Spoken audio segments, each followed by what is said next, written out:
How to work on Python in mobile. Open Google app,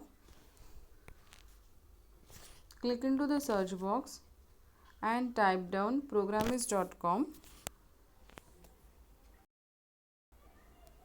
Select the first one, that is www.programmist.com.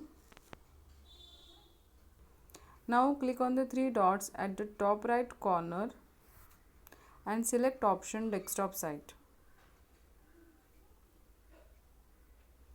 Here you will get learn Python programming.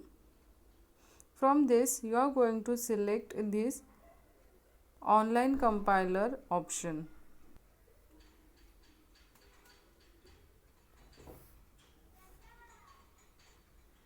You will get a Python online compiler.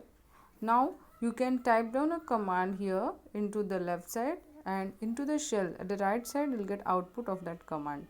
See here, print hello world is written. Click on the run button.